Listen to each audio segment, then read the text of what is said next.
So there's a moment that happens in life, I think we've probably all had this happen before, when someone really frustrates you.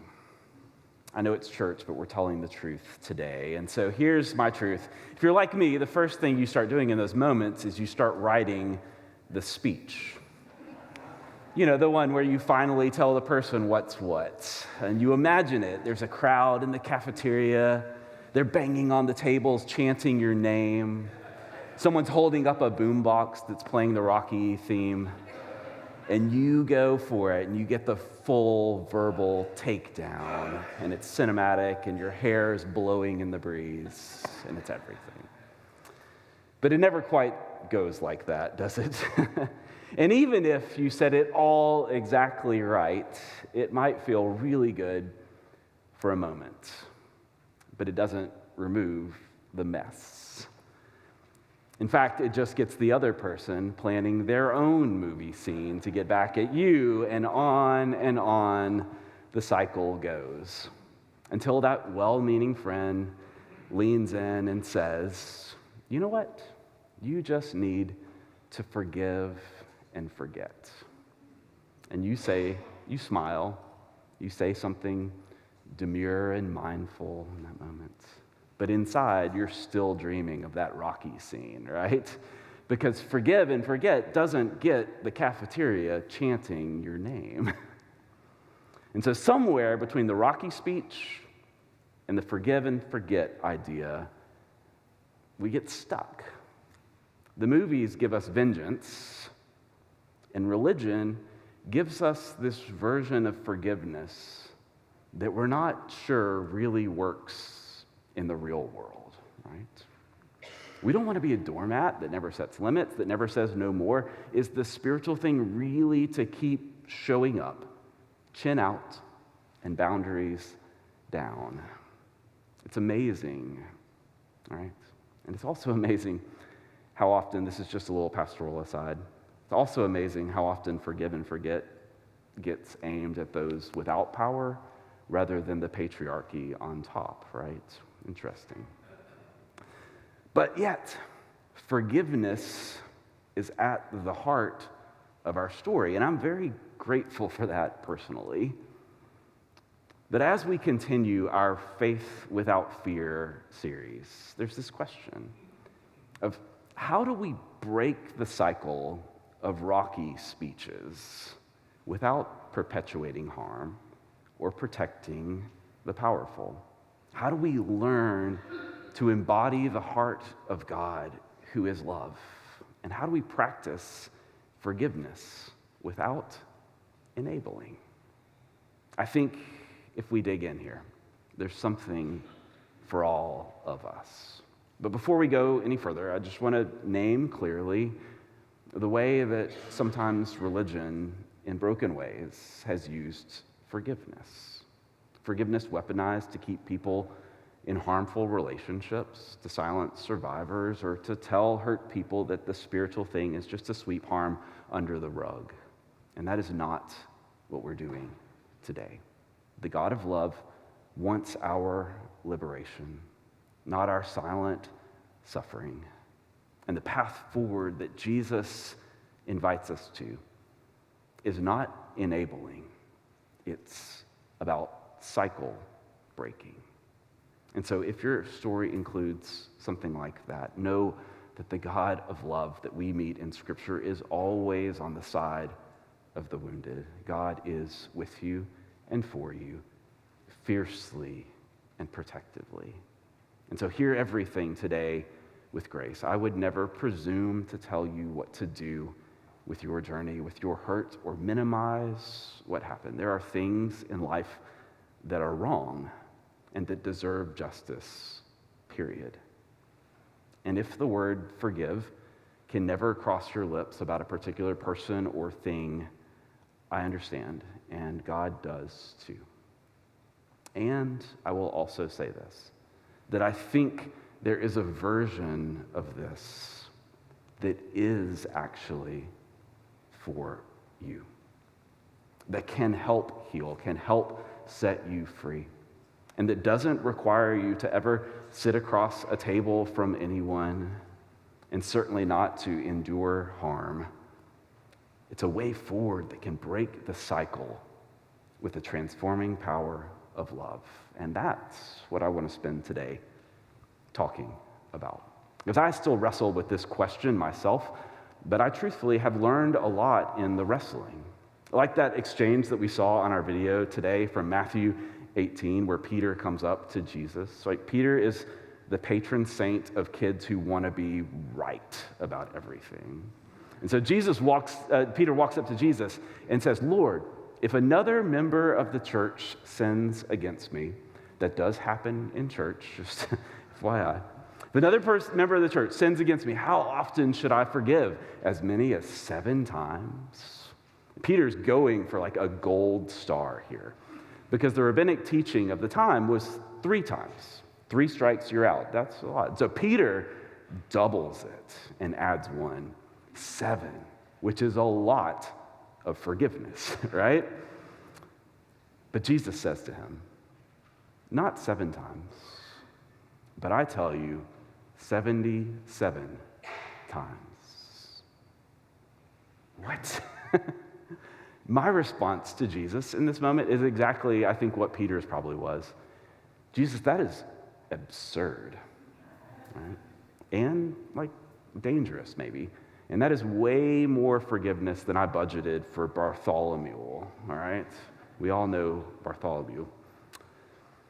And truthfully, honestly, I have avoided this verse in my preaching for a lot of my life because I don't really exactly know what to do with that. That's mind-boggling. 77 is a Hebrew number that essentially means uncountable. Jesus is saying, stop counting. Forgive for real. And I don't really exactly know what to do with that.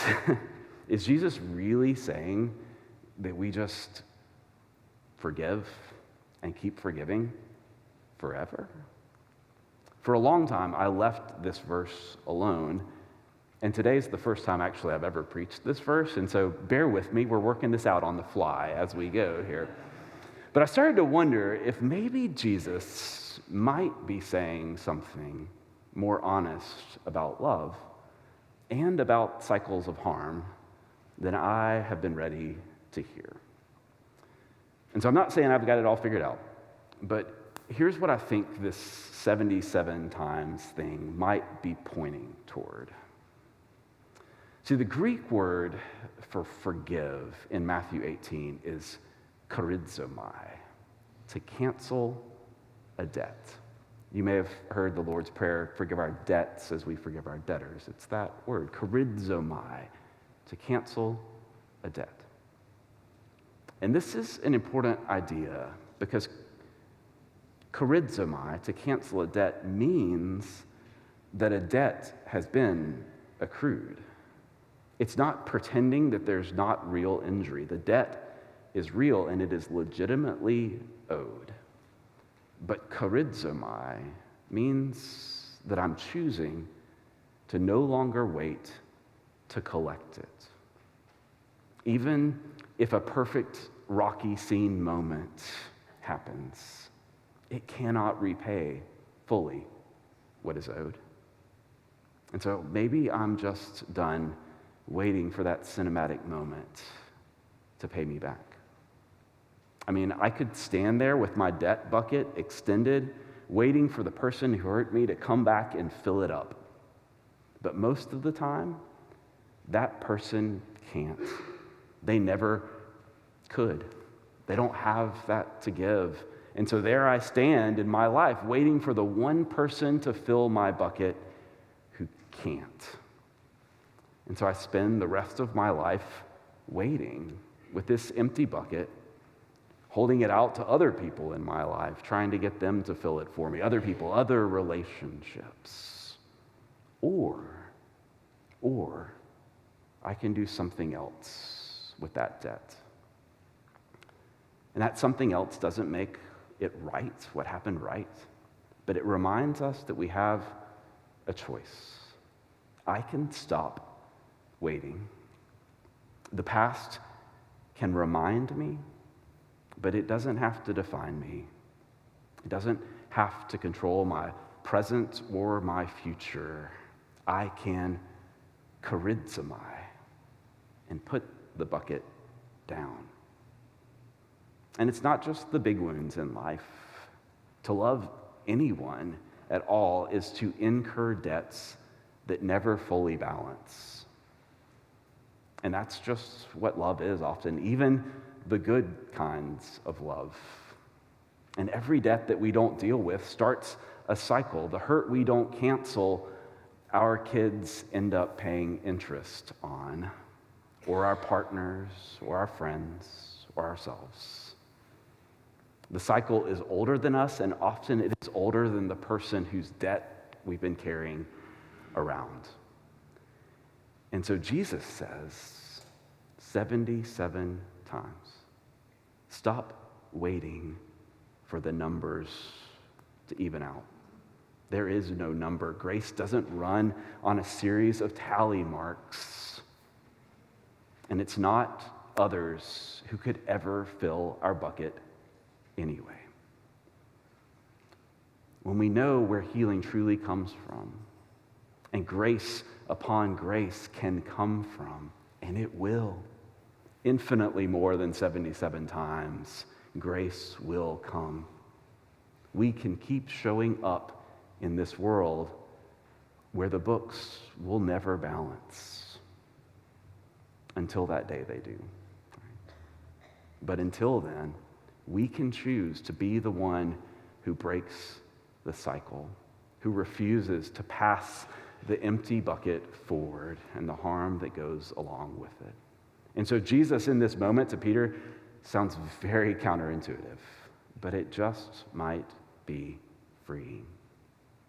This verse in Proverbs gets at a similar idea. This is what it says in 17:9. It says, one who forgives an affront fosters friendship, but one who dwells on disputes alienates a friend. Forgiveness fosters something. It gives an opportunity for something to grow, friendship, freedom, growth. Dwelling alienates. And the growth that is fostered through forgiveness, sometimes it's in the relationship, sometimes it's in the other person, and sometimes it's not. But here's what always is true. It will foster growth in us if we let it. Growth that can break the cycle. Something that dwelling can never do. Because dwelling, standing there with our bucket still held out to collect debt, is the trap that can alienate us from our own life. So how do we set the bucket down and get free? Big conversation. But I'm going to turn, like I do often, to Instagram. To Mel Robbins, who is a psychologist, who is like the chief therapist of Instagram, at least on my algorithm. And she has this thing that she calls the let them theory.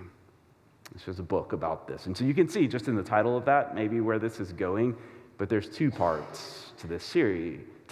And the first is let them. Let them.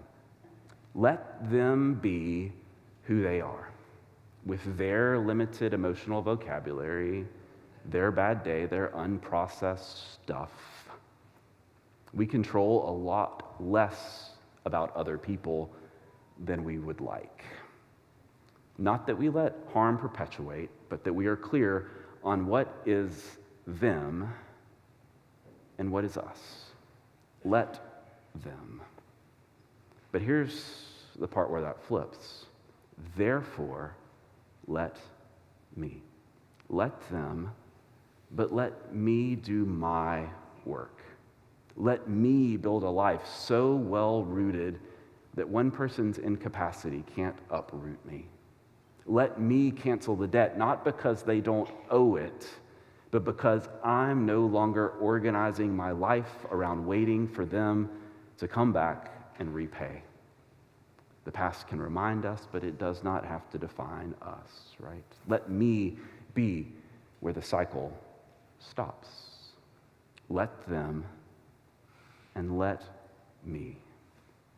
And when you do, when you begin to release and to choose, You begin to let your bucket be filled by the only fountain abundant enough, from the God who holds your story with compassion, with all love and grace that is sufficient. It begins to fill from God, from community around you, from your own becoming. In time, it will fill. But if I look to be filled by my partner, by my friends, by my kids, to fill my own needs or countless other places, it begins to drain the life out of them and out of me. It's not a flaw in others. It's kind of the way our heart works. But once it begins to fill from a place that is truly abundant enough to fill it all, I can finally let the people around me just be who they are. Let them, and maybe even love them, and let me be filled and free. And so as we go about trying to do this, here's a couple of practical things to keep in mind of how this looks in action. The first is this: when you're holding this, name the debt honestly. Don't minimize it. It was real debt, or you would not still be carrying it. You can name it out loud to God, to a therapist. You can write it in a journal. You can say it to a friend. This is what was done. This is what it took. This is what I deserved and did not get. Forgiveness, charizomai, starts with telling the truth. A second, as we said, is to let them and let me. Release the waiting for the apology that may never come, for the person to come refill what only God can. That is not surrender. That is release. And then let me do my work.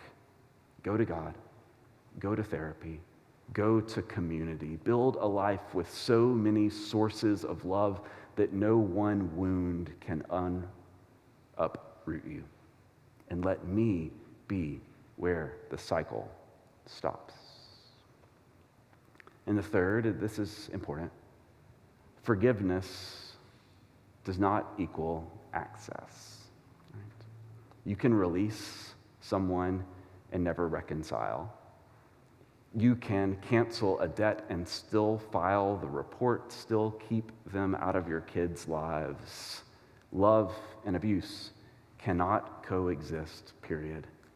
Forgiveness is for your freedom, not for their continued access. But know this: canceling the debt breaks the cycle.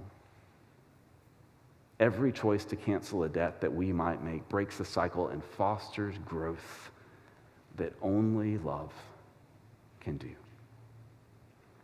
Which brings me to a place that I've seen this in my own life. Which brings me to my dad. So my dad's dad, my granddad, was not a great man.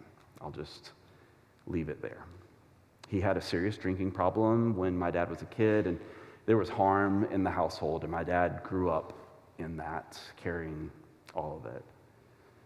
But in college, when my dad left home and was making his way, God started working in my dad's life, bringing some healing, filling some things. And his wounded heart, his bucket, started getting filled from somewhere else, not from his dad, not from an apology or more that he deserved, but from God, through a healing that did not require his dad's debt payment, but brought grace and growth in my dad's life. And from that more filled up place, my dad made this wild choice. Long before he ever re-engaged with his house, my dad released the debt in his heart, knowing that waiting would never bring repayment that he was owed. And so when he was older and it was safe, he went home for a little while. not to demand an apology, but to go home. Sometimes when your bucket is already filled from somewhere else, not always, but sometimes, you can move first in these relationships. And between my dad and his dad, there was no big movie moment. There was no boombox held over anybody's head. But the relationship started to shift. And his dad, in his own limited way, got a chance to do better.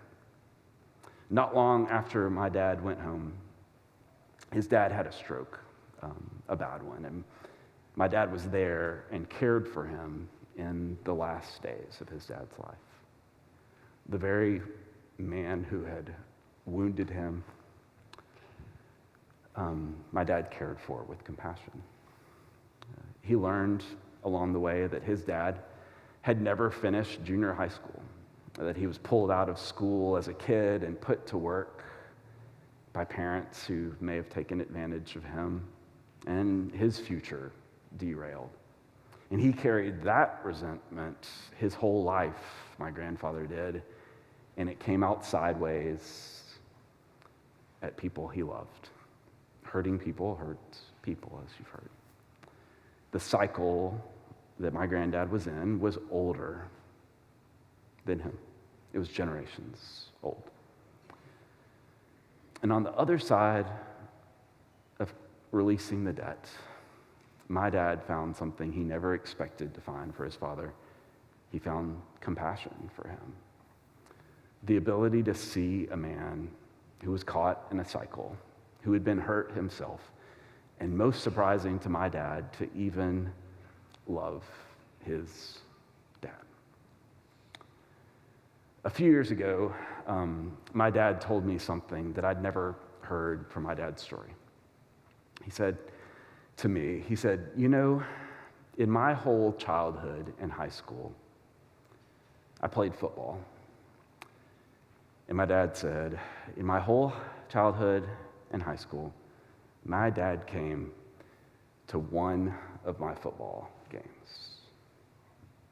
That was it. One of them. And it broke my heart as he told me that. Because here's who my dad was to me on the other side of release, on the other side of getting his bucket filled by an infinitely bigger love than his dad could ever take. I played soccer through childhood and high school. I played all over the place all the time. Do you know how many games my dad came to? Every single one. Rain or shine, cold or very cold. Every single one. And I never really knew why.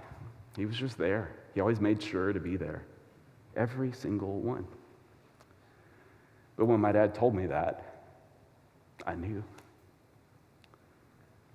The cycle was broken. Not because the past had been erased, not because my dad got the apology he deserved, but because charizomai, the debt released, and his heart filled, and even being healed by the love of God.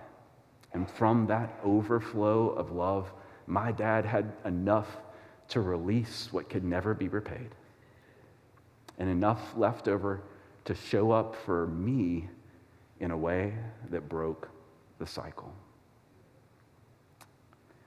So I don't know all about this, but I know that wherever you are, whatever you're carrying, so much of it is heavy and it is real. And I will not tell you what to do with that. This is hard stuff, I know. But I will tell you what I've seen. There is a love that is infinitely bigger than the unpayable debt. There's a bucket that will be filled. Not by them, not by an apology you may never get, but by the God who is love. And from that filling, you can say, let them be who they are, but let me be who I was always created to be, and break the cycle that has been running for generations, and be all that God dreams for you. That, friends, is what is possible through the infinite grace and love of the God of compassion, of justice, of goodness and life, the God of all mercy, the God of forgiveness without enabling. That is life set free. So through the grace of God, may it be so in all of us. Amen.